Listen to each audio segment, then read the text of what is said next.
Hello students, कैसे हैं आप सब। आशा करती हूँ आप अच्छे होंगे और अच्छे से अपनी पढ़ाई कर रहे होंगे।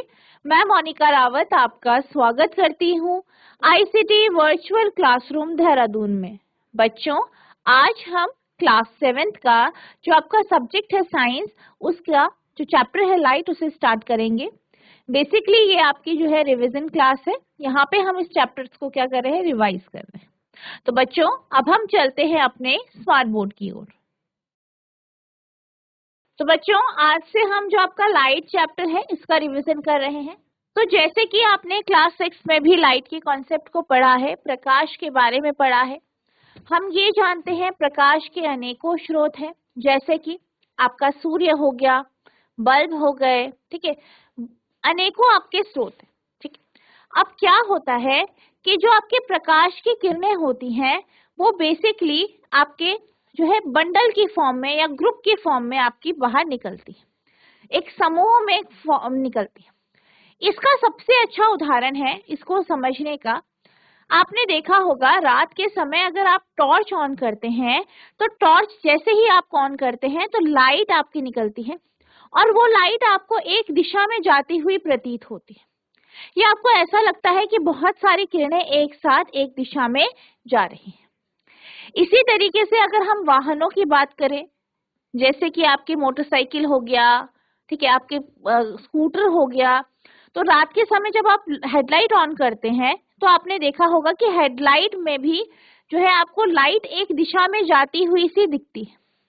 ठीक है, तो ये जो हमें दिखता है, एक ऐसा लगता है कि बहुत सारी किरणें एक साथ एक ही दिशा में जा रही हैं, एक ग्रुप में, एक समूह में जा रही हैं, इन्हीं को हम बीम ऑफ लाइट कहते हैं। तो बीम ऑफ लाइट क्या होता है? प्रकाश की किरणों का समूह, ग्रुप ऑफ लाइट रेज। अब यहाँ पे आप देख सकते हैं, जैसे कि यहाँ पे आपके पास है रेल इंजन, आप देख सकते हैं रेल इंजन में यहाँ पे है आपकी हेडलाइट, तो ये आपकी हेडलाइट्स वगैरह है। तो आप देख सकते हैं इनसे किरणें निकल रही हैं, तो आपको साफ साफ दिख रहा है कि एक बंडल की फॉर्म में या ग्रुप की फॉर्म में ये जो है किरणें निकल रही है। इसी तरीके से आप यहाँ पे देख सकते हैं, ये क्या है, आपका लाइट हाउस है। लाइट हाउस का उपयोग जो है चीजों को देखने, ऑब्जर्व, जैसे कि जो आपके समुद्र होते हैं, ठीक है, समुद्र होते हैं, सागर होते हैं, उनके किनारे, उनके बीच में आपके लाइट हाउस बने होते हैं, जिनसे जो है ये देखा जाता है कि कौन सी जहाज आ रहा है। तो यहाँ पर भी रात के समय जो है आपकी लाइट का उपयोग किया जाता है, और ये जो लाइट हाउस में लाइट होती है जो है ये भी आपकी बीम की फॉर्म में आपकी होती है। तो हमें लाइट हाउस या जो आपकी हेडलाइट्स होती हैं, इनके माध्यम से हमने क्या देखा, हमने ये देखा कि लाइट जो है वो ट्रेवल कर रही है, चल रही है, और एक बीम की फॉर्म में ये चलती है। अब हमेशा आपने देखा होगा कि जो हेडलाइट्स है या टॉर्च है, उनकी लाइट आपको बिल्कुल सीधे चलती हुई दिखती है, बिल्कुल स्ट्रेट सीधे वो आपको चलती हुई दिखती है। जैसे कि ये आप मान लीजिए आपकी टॉर्च है, यहाँ से इस तरीके से आपको एकदम सीधी सीधी बीम दिखाई देती है, जैसे कि हमने बात की थी आपके जो है हेडलाइट्स में। ठीक है, अब यहाँ पे से हमें क्या लगता है, हमें ऐसा लगता है या ऐसा प्रतीत होता है कि जो प्रकाश की किरणें हैं वो बिल्कुल सीधे सीधे चल रही है। ठीक है, लाइट जो है एक सीधी रेखा में चलती है, यहाँ पे हमें ऐसा आइडिया होता है। अब हम क्या करेंगे, एक्टिविटी के माध्यम से ये देखेंगे कि क्या सच में प्रकाश की किरणें सीधे चलती हैं या नहीं, या सिर्फ हमें ऐसा लगता है। आप क्या करेंगे, एक मोमबत्ती लेंगे, उस मोमबत्ती को आप जलाएंगे। अब इस जली हुई मोमबत्ती को आपको कहाँ क्या करना है, टेबल के ऊपर रख देना। मोमबत्ती लेनी है, मोमबत्ती को जलाना है, और इस तरीके से आप क्या करेंगे, इसे टेबल के ऊपर रख देंगे। ठीक है, आप टेबल के ऊपर इस तरीके से यहाँ पे रख देंगे। अब क्या करेंगे, आप एक पाइप लेंगे। सबसे पहले आप एक सीधा पाइप लेंगे और उस पाइप के एक छोर पे अपनी आंख को रखेंगे और दूसरे छोर से आप मोमबत्ती की लौ के सामने रखेंगे और उस पाइप से आप मोमबत्ती की लौ को देखेंगे। तो आप ये देख सकते हैं कि ये जो पाइप है, इससे आपको मोमबत्ती की जो लौ है वो बहुत अच्छे से क्लियरली दिखाई देगी। अब आप क्या करेंगे, फिर आप क्या करेंगे, एक मुड़ा हुआ पाइप लेंगे, एक आड़ा तिरछा मुड़ा हुआ पाइप लेंगे, ठीक है। आप यहाँ पे देख सकते हैं, ये आपका मुड़ा हुआ पाइप यहाँ पे लिया गया है, ठीक है। ऐसा पाइप आप लेंगे, और ऐसा पाइप आप लेंगे और फिर क्या करेंगे, फिर इसको, इस पाइप के एक छोर को अपनी आंखों के पास रखेंगे इसी तरीके से, और दूसरे को आप कहाँ रखेंगे, लॉ के सामने। फिर आप इस लॉ को देखेंगे, तो जब आप इस लॉ को देखेंगे तो आप ये देख पाएंगे कि इस मुड़े हुए पाइप से आपको ये प्रकाश की जो लॉ है, या जो आपकी मोमबत्ती की जो लॉ है, वो आपको क्लियरली दिखाई नहीं दे रही। जबकि जब हमने एक सीधा पाइप लिया तो उस केस में हमें क्या दिखाई दिया, लॉ आपको बिल्कुल क्लियरली दिखाई दी, लेकिन इस आड़े तिरछे पाइप से आपको लॉ दिखाई नहीं दी।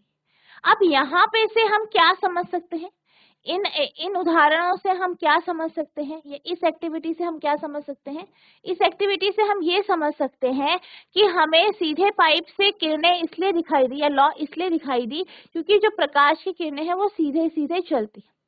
वहीं मुड़े हुए पाइप से हमें लॉ इसलिए नहीं दिखाई दी, क्योंकि आपकी जो लॉ है वो सीधे चलती है, तो मुड़े हुए पाइप से वो ट्रेवल नहीं कर पाएगी। तो हम क्या कह सकते हैं, हम ये कह सकते हैं कि जो प्रकाश की किरणें होती है वो सरल रेखा में या स्ट्रेट लाइन में चलती हैं या गमन करती हैं। तो आपको ये प्रॉपर्टी पता होनी चाहिए कि जो आपकी प्रकाश की किरणें हैं वो एक बीम के फॉर्म में होती हैं, ठीक है, एक बीम के फॉर्म में, इस तरीके से एक बीम के फॉर्म में होती है। और दूसरा कि जो आपकी प्रकाश की किरणें होती हैं वो हमेशा एक सरल रेखा में चलती है, एक सरल रेखा में गमन करती है, ठीक है। तो यहाँ पे से हमें ये पता चला। तो हमने एक बीम की प्रॉपर्टी पढ़ी, एक स्ट्रेट लाइन की प्रॉपर्टी पढ़ी, सरल रेखा की। अब हम चलते हैं अगली प्रॉपर्टी की ओर। तो अगली जो प्रॉपर्टी है प्रकाश की वो है प्रकाश का परावर्तन, ठीक है। तो अब हम क्या पढ़ने वाले हैं, प्रकाश के परावर्तन के बारे में पढ़ने वाले हैं। प्रकाश का परावर्तन क्या होता है, रिफ्लेक्शन ऑफ लाइट क्या होता है, ये हम जानेंगे। आपने देखा होगा कई बार, जैसे कि आपके घरों के पास अगर कोई तालाब है, ठीक है, रुका हुआ पानी है या नदी है, तो वहां पे आपने देखा होगा कि आसपास जो भी पेड़ पौधे, जो भी चीजें हैं, या आप खड़े हैं नदी के किनारे, तो आपको अपनी परछाई वहां पे या छाया आपको वहां पे दिखाई देती, अपनी परछाई वहां पे दिखाई देती। बेसिकली ऐसा क्यों होता है, ऐसा इसलिए होता है क्योंकि जो पानी होता है आपके घरों के पास, जो तालाब है उसमें जो पानी होता है वो क्या करता है, वो जो है उस पे पड़ने वाली किरणों को वो रिफ्लेक्ट करता है। यानी आप मान लीजिए अपने जो है तालाब के किनारे यहाँ पे आप खड़े हैं, ठीक है, यहाँ पे आप खड़े हैं, और क्या होता है, आपकी जो है आपसे आने वाली किरणें सब आपकी कहाँ पड़ती है, पानी में पड़ती है। पानी के पे पड़ने के बाद उधर बिखरती है, आपकी आंखों तक पहुंचती है, और आप अपनी परछाई को देख पाते हैं। यानी हम यहाँ पे कह सकते हैं कि जो आपकी यहाँ पे पानी का तालाब है वो एक परावर्तक सतह या रिफ्लेक्टिंग सतह की तरह कार्य करता है। तो रिफ्लेक्शन होता क्या है, बेसिक कॉन्सेप्ट क्या है रिफ्लेक्शन का। रिफ्लेक्शन को हम या परावर्तन को हम इस तरीके से समझ सकते हैं कि जब आपके पास, ठीक है, कई बार क्या होता है कि कोई सतह है, ठीक है, अब क्या होता है, प्रकाश की किरणें इस सतह पर पड़ती है, आ रही है, इस पे पड़ रही है, पढ़ने के बाद क्या होता है, ये सतह परावर्तक सतह होती है, और इससे टकराने के बाद वो वापस उसी माध्यम में चल जाती है जिस माध्यम से वो आई, ठीक है। प्रकाश की किरणें आई, सतह से टकराई, और टकराने के बाद वह उसी माध्यम में चली गई जहां से वो आई। तो यही क्या कहलाता है, प्रकाश का परावर्तन या रिफ्लेक्शन ऑफ लाइट कहलाता है। तो प्रकाश का परावर्तन या रिफ्लेक्शन ऑफ लाइट क्या होता है, बाउंसिंग बैक ऑफ लाइट, यानी प्रकाश की किरणों का वापस उसी माध्यम में चला जाए, ठीक है। तो यहाँ पर जो आपका पानी का जो तालाब है, तालाब जो है वो, उसका जो पानी है, तालाब का क्या है, पानी जो है वो आपकी परावर्तक सतह का कार्य कर रहा है, और क्या कर रहा है, उस पर पड़ने वाले प्रकाश की किरणों को जो है इधर उधर या उसी माध्यम में भेज रहा है जहां से वो आई। इसी तरीके से आपने जो है गाड़ियों में जो है आपकी गाड़ियों में रियर व्यू मिरर होते हैं, चाहे आपके 2 पहिया वाहन हो यानी 2 व्हीलर्स हो, चाहे आपके 4 व्हीलर्स हो, ठीक है, सब में आपके क्या होते हैं, रियर व्यू मिरर होते हैं। इन दर्पणों के माध्यम से आप गाड़ी के पीछे का दृश्य देख पाते हैं कि गाड़ी के पीछे कोई आ तो नहीं रहा है, ठीक है, कोई जैसे आप गाड़ी बैक करते हो तो उसमें आप इसका यूज करते हो ताकि आप आसानी से और ठीक तरीके से बैक कर सको, किसी से आप टकराओ ना। तो यहाँ पर भी जो आपका ये दर्पण होता है वो क्या करता है, उस पर जो है पीछे से आने वाली किरणें पड़ती हैं और वो रिफ्लेक्ट होती है, हमारी आंखों तक पहुंचती है और हम पीछे का दृश्य आसानी से देख पाते हैं। तो आपको ध्यान रखना है कि क्या ध्यान रखना है कि जो आपका परावर्तन है वो क्या होता है। परावर्तन जो है वो एक ऐसी परिघटना है जिसमें प्रकाश की किरणें किसी सतह से टकराती हैं और वापस उसी तरफ चली जाती हैं जहां से वो आई है, ठीक है। तो ये आपका क्या होता है, रिफ्लेक्शन ऑफ लाइट, प्रकाश का परावर्तन। सबसे बेसिक इसका जो एग्जाम्पल है वो हमारा दर्पण होता है। दर्पण से आप इस कॉन्सेप्ट को इजीली समझ सकते हैं। मान लीजिए आपके घरों में आपने देखा होगा कि आपके जो है दर्पण होते हैं, जैसे कि आपका ड्रेसिंग टेबल होता है, आप क्या करते हैं, उस ड्रेसिंग टेबल के सामने खड़े हैं। मान लीजिए आप ड्रेसिंग टेबल के सामने क्या है, खड़े हैं। तो जब आप उस दर्पण के सामने खड़े होते हैं तो आप क्या देखते हैं कि ड्रेसिंग टेबल जो है, ये जो दर्पण है, उस पे आपकी क्या बन रही है, इमेज बन जाती है। दर्पण के भीतर आपको अपना प्रतिबिंब दिखाई देता है, आप अपना प्रतिबिंब देख पाते हैं। बेसिकली क्या होता है, जब भी आप किसी दर्पण के आगे खड़े हैं, मान लीजिए आप किसी दर्पण के आगे खड़े हैं, आपसे आने वाली किरणें जो है इस दर्पण पे पड़ती हैं इस तरीके से। दर्पण पे पड़ने के बाद क्या होता है, ये रिफ्लेक्ट होती है, रिफ्लेक्ट होके आपकी तरफ ही आ जाती हैं और यहाँ पे आपको अपना जो है प्रतिबिंब यहाँ पे दिखाई देता है। तो बेसिकली इसका सबसे अच्छा उदाहरण है आपका दर्पण यानी मिरर। और मिरर के माध्यम से आप इस कॉन्सेप्ट को क्लियरली समझ सकते हैं, क्योंकि जो मिरर होता है, दर्पण होता है, उसकी सतह कैसी होती है, चमकीली होती है, चिकनी होती है और वहां पे इसे परावर्तन होना काफी आसान हो जाता। वैसे हमारे यहाँ मतलब हमारे चारों तरफ जितनी भी वस्तुएं होती हैं, चाहे वो आपकी जो है ल्यूमिनस ऑब्जेक्ट हो, जो है आपका दीप्त वस्तु हो या अदीप्त वस्तु है, चाहे आपकी जो है ओपेक ऑब्जेक्ट है, मतलब कोई भी वस्तु है, चाहे पेड़ है, चाहे पौधे हैं, चाहे आपके मकान है, चाहे सारी की सारी जो जितनी भी चीजें हैं, सब एक सतह की तरह कार्य करती है, परावर्तक सतह के कार्य की तरह कार्य करती है, ठीक है, सब सारी सतह करती है। लेकिन हम मिरर को क्यों लेते हैं, क्योंकि मिरर एक बहुत ही आसान जो है हमें उदाहरण मिलता है जिससे हम आसानी से परावर्तन के कॉन्सेप्ट को समझ सकते हैं। वैसे आपके कमरे में, घरों में, बाहर जितनी भी वस्तुएं हैं, सब परावर्तक सतह का कार्य करती है और यही सी परिघटना के कारण ही हम सारी की सारी चीजों को देख पाते हैं, ठीक है। तो यहाँ पे हम मिरर को लेके चलेंगे, ठीक है। A mirror changes the direction of the light that falls on it. एक दर्पण क्या करता है, एक दर्पण उस पर पड़ने वाली किरणों की दिशा को बदल देता है। This change of direction by a mirror is called reflection of light. और यहाँ जो है ये जो परिघटना है जिसमें क्या होता है, जिसमें दर्पण क्या करता है, प्रकाश की किरणों को की दिशा को बदल देता है, इसी को हम प्रकाश का परावर्तन या रिफ्लेक्शन ऑफ लाइट कहते हैं। दर्पण अपने ऊपर पड़ने वाले प्रकाश की किरण की दिशा को बदल देता है। दर्पण द्वारा प्रकाश की दिशा का यह परिवर्तन प्रकाश का परावर्तन कहलाता है। तो आपको ध्यान रखना है, प्रकाश का परावर्तन क्या होता है, यह एक क्या है, परिघटना है जिसमें क्या होता है, जो दर्पण होता है वो प्रकाश की किरण की दिशा को बदल देता है, ठीक है। तो यही आपकी क्या कहलाती है, प्रकाश का परावर्तन कहलाती है।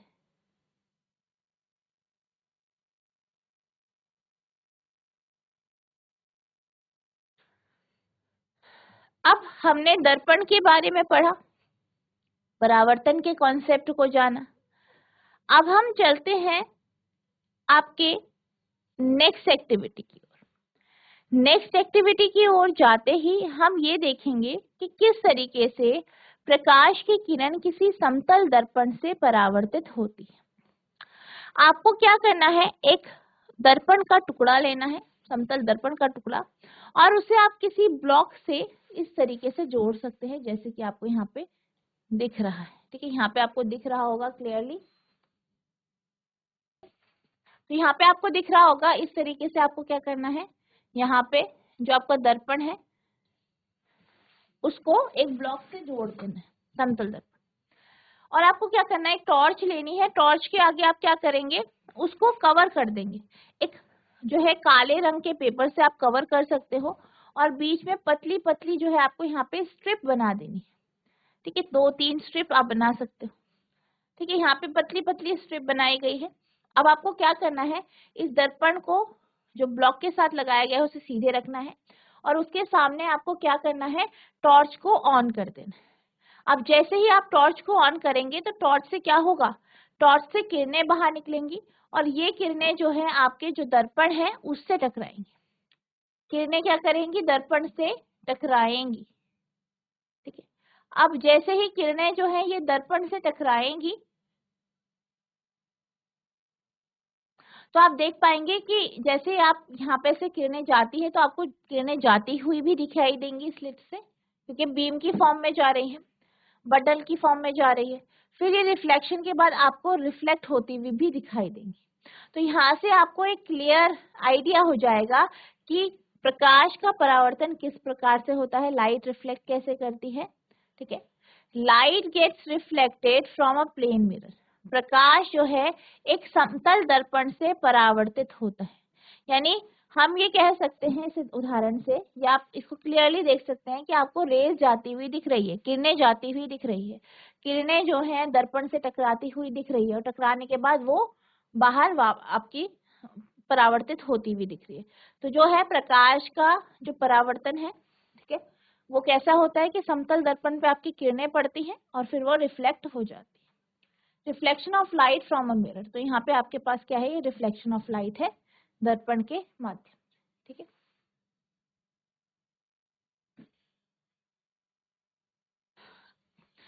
अब हम चलते हैं अगली एक्टिविटी की ओर। ठीक है, अब ये नेक्स्ट प्रॉपर्टी के बारे में बात करेंगे।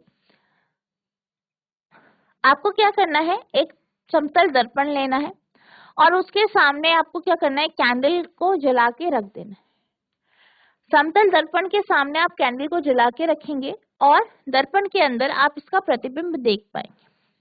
तो जब आप समतल दर्पण में इस कैंडल का जो है प्रतिबिंब देखते हैं तो आप क्या देख पाते हैं, आप ये देखेंगे कि जो कैंडल है वो वैसे ही है जैसे कि वास्तविक तौर पर आपकी कैंडल है, यानी उसका आकार बिल्कुल सेम है, साइज भी आपको सेम लगेगा और हाइट भी सेम लगेगी। यानी जो जो कैंडल है, जो मोमबत्ती है, उसका आकार वही है जो आपके दर्पण के भीतर जो प्रतिबिंब बन रहा है उसका आकार है। यानी हम ये कह सकते हैं कि जो आपकी कैंडल की ऊंचाई है वो वही है, यानी जो आपका कैंडल है उसी के साइज का आपका प्रतिबिंब बनता है। और किसके माध्यम से बनता है, प्लेन मिरर के। The candle which appears behind the mirror is the image of the candle formed by the mirror. जो कैंडल आपको दर्पण के अंदर दिखाई दे रही है वो कैंडल की इमेज है। ठीक है, और वो आपको कैसे लग रही है, the candle itself is an object. और यहाँ पे कैंडल क्या है, कैंडल यहाँ पे आपकी क्या है, आपका बिंब है। यानी जो सामने आपने कैंडल रखी है वो क्या है, आपका बिंब, या जिसे आप वस्तु कहते हैं। ठीक है, बिंब या वस्तु आप कहते हैं। और जो आपको दर्पण के भीतर दिखाई दे रहा है वो उसे क्या कहते हैं, प्रतिबिंब। ठीक है, प्रतिबिंब। तो ये है बिंब यानी ऑब्जेक्ट, और ये क्या है आपका इमेज। ठीक है, तो जो आपने प्रतिबिंब के सामने रखा है वो आपका बिंब हो गया, और जो आपको प्रतिबिंब के भीतर क्या दिखाई दिया, उसका सॉरी दर्पण के भीतर क्या दिखाई दिया, प्रतिबिंब दिखाई दिया। ठीक है, अब आप देखेंगे कि वो बिल्कुल वैसा ही है जैसे कि आपकी कैंडल है, आकार वैसा, साइज वैसा। ठीक है, the candle which appears behind the mirror is the image of the candle form by the mirror. यानी दर्पण के पीछे जो हमें दिखता है कैंडल, वो बेसिकली कैंडल की इमेज है, कैंडल का प्रतिबिंब है। Candle itself is the object. और यहाँ पे कैंडल क्या है? कैंडल यानी मोमबत्ती क्या है? वस्तु है या बिंब? जो मोमबत्ती दर्पण के पीछे रखी प्रतीत होती है, दर्पण द्वारा बनाए गए मोमबत्ती का प्रतिबिंब है। यहाँ मोमबत्ती किसी बिंब या वस्तु का उदाहरण है। ठीक है, तो जो हम दर्पण के आगे रखते हैं वो बिंब कहलाता है, और जो उसकी जो है इमेज जो हमें दर्पण के अंदर दिखाई देती है, वो उसका क्या होता है? प्रतिबिंब। ठीक है,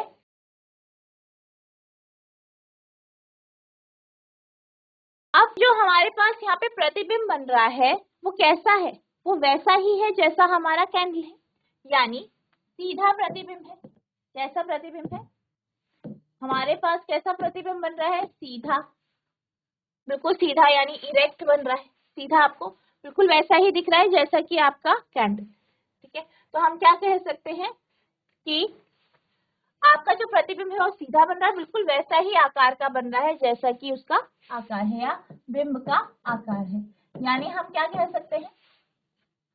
Such an image is called erect image। इस प्रकार का जो प्रतिबिंब है उसे सीधा प्रतिबिंब कहते हैं, यानी जैसा आपका वस्तु है बिल्कुल वैसा ही वो सीधा है। An image formed by a plane mirror is erect of the same size as that of object।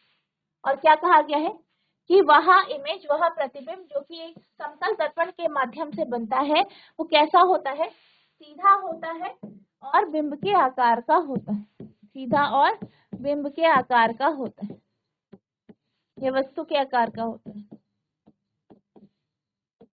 ठीक है, तो ये आपको एक जो है समतल दर्पण की प्रॉपर्टी पता चली। इस प्रकार के प्रतिबिंब को सीधा प्रतिबिंब कहते हैं। समतल दर्पण द्वारा बनने वाले प्रतिबिंब दर्पण में सीधा तथा बिंब के समान आमाप साइज का दिखाई देता है। तो ये आपका बहुत इंपॉर्टेंट है कि जो आपका प्रतिबिंब होता है समतल दर्पण के द्वारा जो प्रतिबिंब बनाया जाता है वो सीधा होता है और कैसा होता है? बिंब के आकार।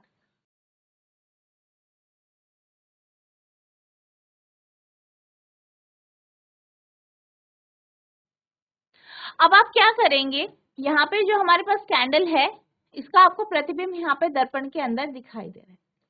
अब आप क्या करेंगे? एक शीट ले लेंगे, पेपर की शीट, और इसके सामने रख देंगे। ठीक है, एक पेपर की शीट या कोई कपड़ा ले सकते हैं और उसके सामने रखेंगे। आप दर्पण को आगे पीछे मूव कराएंगे।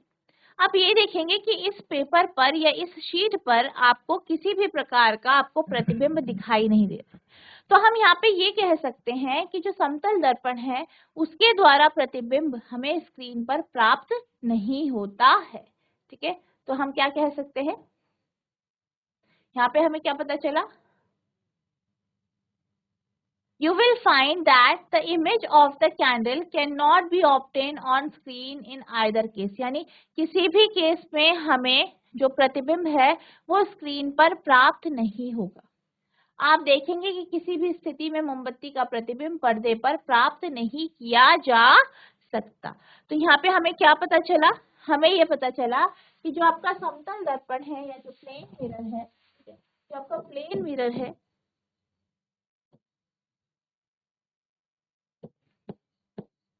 समतल दर्पण है, तो इसके द्वारा कैसा प्रतिबिंब बनता है? पहला सीधा, यानी इरेक्ट। ठीक है, इरेक्ट। दूसरा बिंब के आकार का,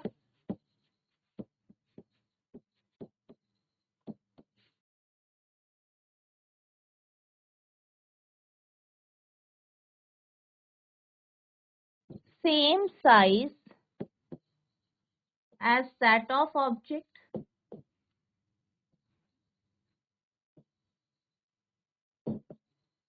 ठीक है, और आपको ये स्क्रीन पर प्राप्त नहीं हुआ। लिखेंगे आप पर्दे पर प्राप्त नहीं होता।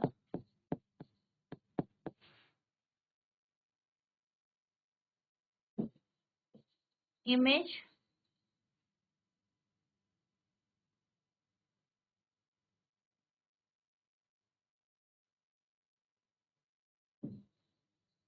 cannot be obtained on screen.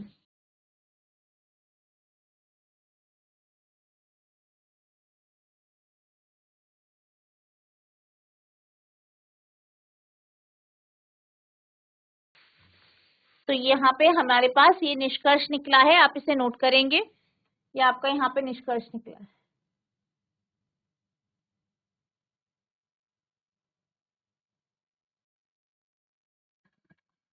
अब अगली प्रॉपर्टी को समझने के लिए हम एक एक्टिविटी करेंगे। आपको क्या करना है, आपको चेस बोर्ड लेना है, ठीक है। चेस बोर्ड में आप जानते हैं इस तरीके के जो है ब्लॉक्स होते हैं, और इस तरीके से ऑल्टरनेट ब्लॉक्स होते हैं, एक डार्क रंग का या काले रंग का होता है, एक सफेद, फिर एक सफेद काला, इस तरीके से आपके क्या होते हैं यहाँ पे ब्लॉक्स बने होते हैं। अब आपको क्या करना है, एक समतल दर्पण रखना है और इस ब्लॉक के किनारे पे इस तरीके से आपको उस समतल दर्पण को खड़ा कर देना है। अब आप क्या करेंगे, एक शार्पनर लेंगे, ठीक है, यहाँ पे शार्पनर लिया है हमने, और यहाँ पे आप 2-3 ब्लॉक के पीछे से रख देंगे। आप देख सकते हैं यहाँ पे हमने तीसरे ब्लॉक में से रखा है जो कि काला ब्लॉक है। अब आप इस शार्पनर या जो ये आपका कटर है, इसकी पोजीशन आप यहाँ पे प्रतिबिंब के रूप में देखेंगे या मिरर पे देखेंगे। तो आप क्या देख पाएंगे कि यहाँ पे 3 ब्लॉक के पीछे आपका क्या रखा है, शार्पनर रखा है। तो यहाँ पर भी प्रतिबिंब आपको 3 ब्लॉक के पीछे ही दिखाई दे रहा है, यानी जो है यहाँ पे जो प्रतिबिंब की दूरी है वो वही आ रही है जो कि आपकी बिंब की दूरी है। तो यानी जो भी आपकी इमेज बनती है, जो आपकी प्रतिबिंब बनता है, वो उतनी ही दूरी पे बनता है जितनी दूरी पे वस्तु रखी जाती है।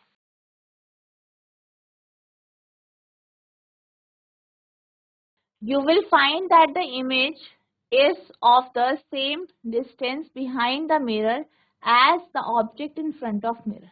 तो आप क्या देख पाते हैं, आप देखेंगे कि प्रतिबिंब दर्पण से उसके पीछे उतनी ही दूरी पर होता है जितनी दूरी पर दर्पण से बिंब की दूरी होती है, ठीक है। तो यहाँ पे इस एक्सपेरिमेंट से हमें क्या पता चला कि जो बिंब की दूरी है उतनी ही दूरी पर आपका प्रतिबिंब बनता है। तो यहाँ पे आपके पास एक और प्रॉपर्टी आ गई, क्या आई वो प्रॉपर्टी, वो आपकी प्रॉपर्टी ये आई,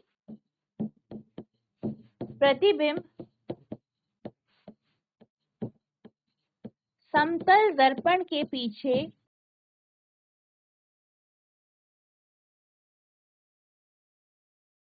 उतनी ही दूरी पर बनता है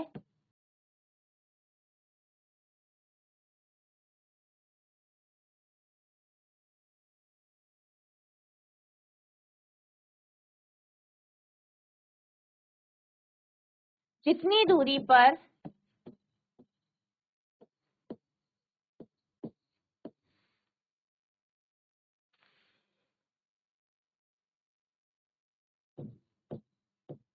बिंब उसके सामने रखा हो, यानी डिस्टेंस क्या होती है, सेम होती है। अगर मान लीजिए कोई वस्तु है वो प्रतिबिंब के आगे मान लीजिए कि 5 फुट की दूरी पर रखी, तो यहाँ पे जो उसका प्रतिबिंब बनेगा वो भी इसके पीछे ही 5 फुट की दूरी पर ही या 5 फीट की दूरी पर ही बनेगा, ठीक है। यानी जितनी दूरी पर आप बिंब रखते हैं उतनी ही दूरी पर दर्पण के पीछे प्रतिबिंब बनता है, ठीक है। आप इसे नोट करें, तो ये आपकी अगली प्रॉपर्टी होगी।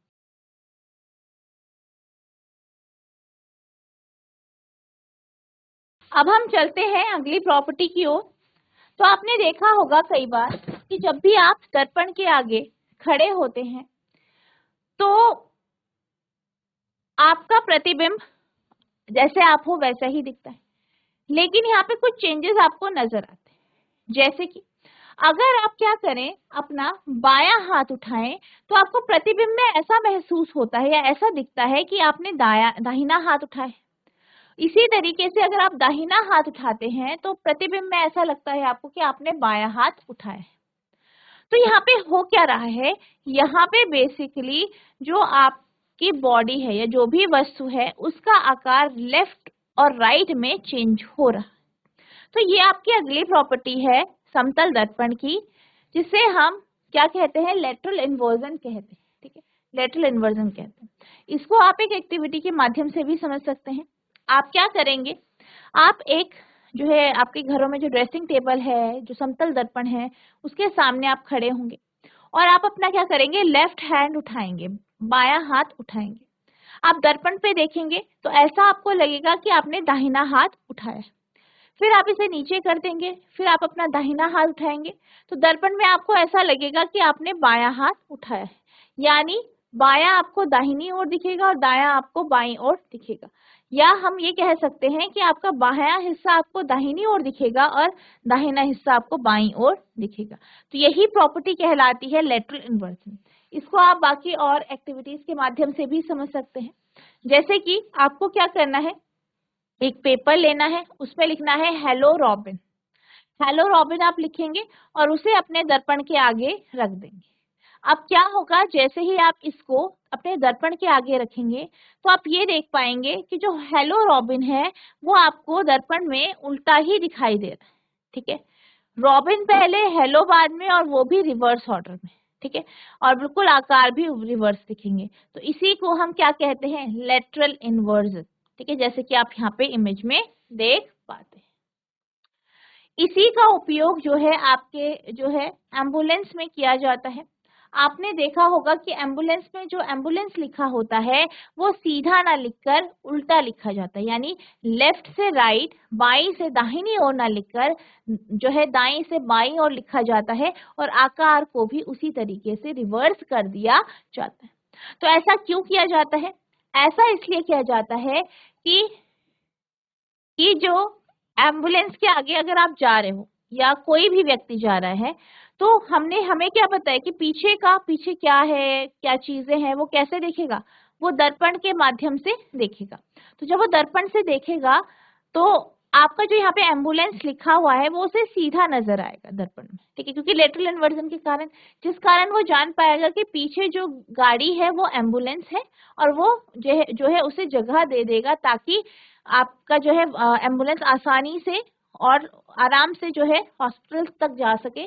कि कई बार क्या होता है, इमरजेंसी की कंडीशन होती है, तो इसलिए इस तरीके से आपका लिखा जाता है। ठीक है, when the driver of a vehicle ahead of an ambulance look in his or her rear view mirror, he can read ambulance written on it and give way to it।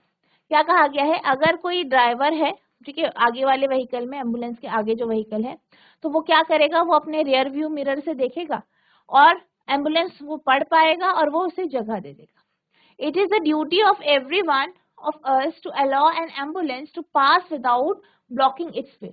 तो ये सबकी जिम्मेदारी होती है, हर किसी व्यक्ति की जिम्मेदारी होती है कि वो क्या करे, वो जो है एम्बुलेंस को जगह दे। ठीक है, तो वो कैसे दे पाएगा, जब वो ठीक तरीके से पढ़ेगा। तो इसीलिए आपका एम्बुलेंस उल्टा लिखा जाता है। जब रोगी वाहन के आगे जाने वाले वाहनों के चालक अपने पार्श्व दृश्य दर्पण, पीछे का दृश्य दिखाने वाला दर्पण में देखते हैं तो वे रोगी वाहन को पर लिखे एम्बुलेंस को स्पष्ट पढ़ सकते हैं और उसे आगे जाने के लिए रास्ता दे देते हैं। हम में से प्रत्येक का यह कर्तव्य है कि रोगी वाहन का रास्ता रोके बिना उसे आगे जाने। ठीक है, तो ये भी आपकी समतल दर्पण की एक प्रॉपर्टी है। तो बच्चों, आज हमने ये जाना कि जो आपका समतल दर्पण होता है वो किस किस प्रकार का प्रतिबिंब बनाता है। साथ ही साथ हमने बीम ऑफ लाइट के कॉन्सेप्ट को जाना और रिफ्लेक्शन क्या होता है वो भी देखा। साथ ही साथ ये भी जाना कि आपकी जो प्रकाश की किरणें होती हैं वो किस तरीके से सीधे रास्ते में या सीधे पथ पर चलती है। आई होप आपको ये सारे टॉपिक अच्छे से क्लियर हुए होंगे। आपको इनको रिवाइज करना है। अगर आपको कोई भी डाउट होगा तो नेक्स्ट लेक्चर में आप पूछ सकते हैं। तो बच्चों, आज के लिए बस इतना ही। मिलते हैं अब नेक्स्ट सेशन में। तब तक के लिए thank you and have a nice day.